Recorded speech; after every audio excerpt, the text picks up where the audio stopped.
ओम शांति।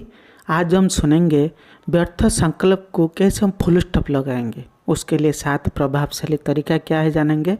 अगर आपके मन में ज़्यादा व्यर्थ संकल्प चलता है, व्यर्थ संकल्प को स्टॉप करना चाहते हैं, फुल स्टॉप लगाना चाहते हैं, रोकना चाहते हैं लेकिन रोक नहीं पाते हैं, व्यर्थ संकल्प से मुक्त होना चाहते हैं लेकिन मुक्त नहीं हो पा रहा है, तो आपके लिए ये बहुत खास वीडियो है, ज़रूर अंत तक सुनिए। मन में 4 प्रकार के संकल्प चलता है, नेगेटिव, पॉजिटिव, वेस्ट और नेसेसरी।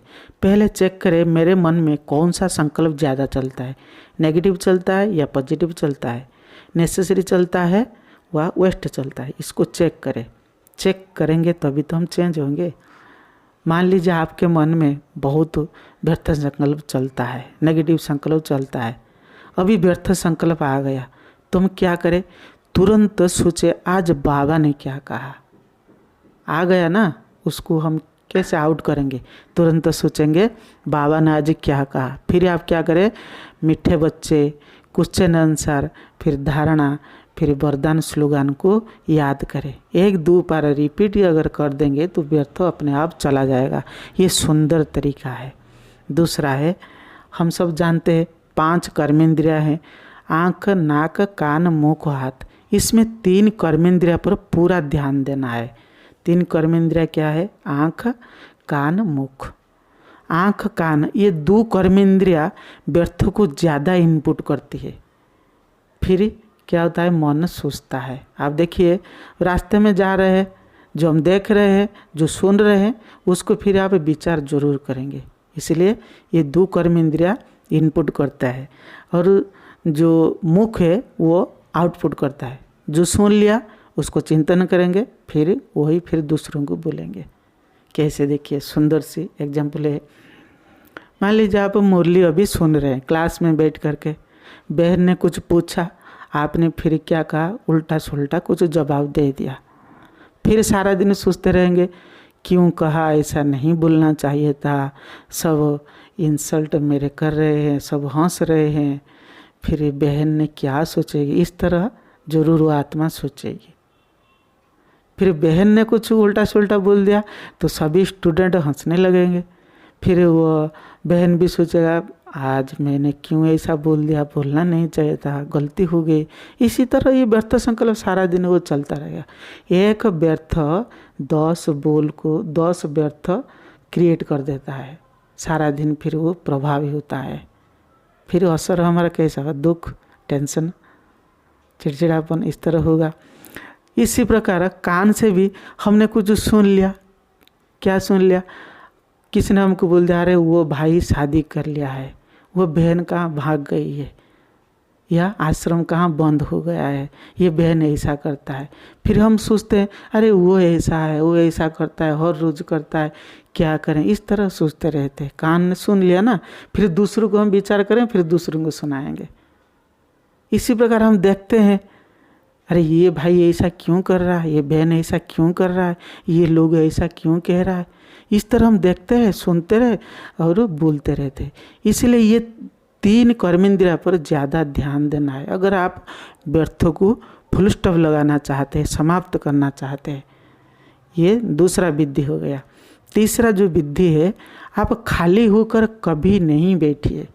प्यारे भाई बहन, इसको याद रखें। कहते हैं खाली मन शैतान का घर। आप कुछ ना कुछ काम करें, काम में बिजी रहे। काम नहीं है तो मुरली जरूर पढ़िए, विचार सागर मंथन करिए, नहीं तो बाबा को आप याद करें। अगर आप ये अच्छा नहीं लगता है फिर भी सेंटर पर चले जाए, कुछ ना कुछ सेवा करें, तो कभी व्यर्थ नहीं आएगा। देखिए जो व्यक्ति ज़्यादा काम में बिजी रहता है, उनके पास कोई व्यक्ति आता है तो कुछ बातें करने के लिए, उनके पास बैठने के लिए, वो देखता है अरे व्यक्ति ये तो बहुत बिजी है, उनसे क्या बात करूँ, मेरे बातों को तो ध्यान से तो नहीं सुन रहा है। फिर वो दोबारा वो आएगा ही नहीं। मान लीजिए दोबारा आया, फिर ऐसा हुआ, फिर तीसरा बार वो आएगा नहीं। इसी प्रकार बाबा जो हम मुरली में कहते हैं याद और सेवा में सदा बिजी रहो, ये डबल लक है। इसी लक को सदा लगा के रखना है। अगर लक लगा है तो फिर अंदर माया घुसेगा कैसा। हम तो बिजी है, बिजी ही इजी है। बाबा कहते हैं माया पर आप इजी ही विजय पा सकते हैं। ये सुंदर पॉइंट है। फिर 5वां पॉइंट है प्यारे भाई बहन, कहते हैं रात गई सो बात गई, दिन गई सो सीन गई। जो गया सो गया, उसको हम बुद्धि में नहीं बिठाओ। कि बाबा कहते हैं सुंदर सी बात है, ड्रामा में जो कुछ हो रहा है अच्छा हो रहा है, जो होगा अच्छा होगा, सोचो नहीं ज़्यादा। जो गया सो गया, जो हो गया, उसको क्यों चिंतन करते हो। चिंता छोड़ो, बाबा कहते हैं प्रभु चिंतन करो। ये सुंदर सी बात है। किसने कुछ बोल दिया, देख लिया, सुन लिया, उसको आप भूल जाओ। किसी मित्र संबंधी ने कहा किसका मृत्यु हो गया, वो चला गया, वो आत्मा चला गया, फिर उसको क्यों सारे दिन उसी बात को, मुझे क्या गाली दिया, ये व्यक्ति चला गया, उसको सोचो नहीं, कुछ कल्याण है ड्रामा में, ये सोच कर सीन चला गया, फिर 5000 वर्ष बाद आएगा। फिर आप ध्यान रखिए। ये सुंदर से पॉइंट है। 6वां पॉइंट है व्यर्थ हो कैसे हम मुक्त होंगे। बहुत इम्पोर्टेंट पॉइंट है, ध्यान से सुनिए। मान लीजिए आपने 2 कुत्ता घर में रखे हैं, एक सफ़ेद कुत्ता है, दूसरा काला कुत्ता है। अगर आप काला कुत्ता को ज़्यादा प्यार करेंगे, ज़्यादा खिलाएंगे पिलाएंगे, अच्छी तरह देखभाल करेंगे, तो काला कुत्ता शक्तिशाली होगा। और सफ़ेद कुत्ता को प्यार नहीं करेंगे, ज़्यादा खिलाएंगे पिलाएंगे नहीं, अच्छी तरह देखभाल नहीं करेंगे, तो ये क्या होगा, सफ़ेद कुत्ता कमज़ोर होगा। फिर काला कुत्ता जो है ना शक्तिशाली है, सफ़ेद कुत्ता को मार देगा। ठीक इसी प्रकार मन में 2 प्रकार जो ज़्यादा संकल्प चलता है, नेगेटिव पॉजिटिव। पहले आप देखें, नेगेटिव संकल्प जो आ रहा है उसको आप ज़्यादा चिंता न करें, चिंतन न करें, उनको रिसीव न करें, उसको प्यार न करें। उसको ज़्यादा हम वो चिंतन करते हैं, क्यों कहा, किस लिए कहा, कैसे कहा, ऐसा नहीं करना चाहता, नहीं भूलना चाहे। वो जो चिंतन हम कर रहे हैं ना, बार बार जो चिंतन करे वो पावरफुल हो रहा है। फिर क्या होगा, जो काले कुत्ता फिर कैसे सफ़ेद कुत्ता को मार देगा। सारे दिन में हमें क्या करते हैं, पॉजिटिव संकल्प जो है ना, सिर्फ मुरली में है, मुरली को एक बार 2 बार पढ़ते हैं, फिर उसको भूल जाते हैं, फिर सारा दिन नेगेटिव संकल्प करते रहते हैं। यही हाल होता है। इसलिए बाबा कहते हैं मुरली को ज़्यादा चिंतन करो, फिर क्या होगा, नेगेटिव संकल्प कमजोर हो जाएगा अपने आप।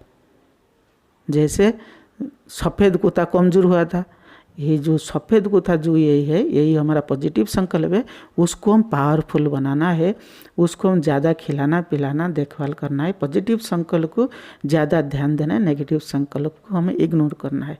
यही सुंदर से पॉइंट है। फिर 7वां पॉइंट देखिए, ये बहुत सुंदर है, ध्यान से सुनिए, समझने की कोशिश करें। मान लीजिए आप घर में रहते हैं, चारों तरफ गेट दरवाज़ा बंद है, कोई व्यक्ति आता है तो पहले खटखट आवाज़ करता है या कलिंग बेल स्विच पर प्रेस करता है। फिर आप देखते हैं कौन है, अनजान व्यक्ति होगा, फिर कहेंगे घर में कोई नहीं है, कल आइए। पहचान वाला व्यक्ति होगा तो फिर गेट खोल देंगे तो आएगा, तो आप उनको पहले कुर्सी देंगे, चाय पानी पिलाएंगे, फिर उनसे बातें करेंगे। अगर बैठने के लिए कुर्सी नहीं देंगे, चाय पानी नहीं पिलाएंगे, बातें नहीं करेंगे, 1 2 3 बार वो व्यक्ति आएगा, फिर सोचेगा अरे ये तो मुझसे बात नहीं कर रहा है, बैठने के लिए कुर्सी नहीं दे रहा है, पूछता भी नहीं है, फिर दोबारा आएगा नहीं, आएगा ना। इसी तरह व्यर्थ संकल्प हमारे अंदर मान लीजिए आ गया, घुस गया, मान लीजिए हम रिसीव कर लिए, अगर उनको हम प्यार नहीं करेंगे, उनको उनके वो जो सोचेंगे नहीं, व्यर्थ की बारेंगे, और उनको चाय पानी नहीं पिलाएंगे, बार बार नहीं सोचेंगे, बुद्धि में नहीं बिठाएंगे, तो फिर आएगा, वो नहीं आएगा। वो जानता है वो माया है, वो जानता है ये इनके जो बुद्धि में परमात्मा बैठे, भगवान बैठे हैं, भगवान से बात करता है, मुझसे बात नहीं करता है, और मेरे बारे में सोचता नहीं है। फिर वो 1 2 बार आएगा व्यर्थ संकल्प, वो अपने आप चला जाए। फिर अंत में और एक सुंदर पॉइंट है, बाबा सदैव मुरली में कहते हैं 3 बिंदु सदैव याद रखिए, मैं बिंदु, बाबा बिंदु, ड्रामा बिंदु। अपने को बिंदु समझकर बिंदु स्वरूप में स्थित रहे और बिंदु बाबा को याद करते, हर बात में ड्रामा समझकर बिंदु लगा दीजिए। तो ये 3 बिंदु याद रखें। यही था व्यर्थ संकल्प को रोकने के लिए सुंदर सी वो पॉइंट है। इसको आप ध्यान से सुनकर कार्य में लगाएंगे तो 100% आप समर्थ आत्मा बनेंगे, व्यर्थ पर आप मुक्त होंगे। जब भी चाहे तब आप फुल स्टॉप लगा सकते हैं। सभी प्यारे भाई बहन को दिल से ओम शांति।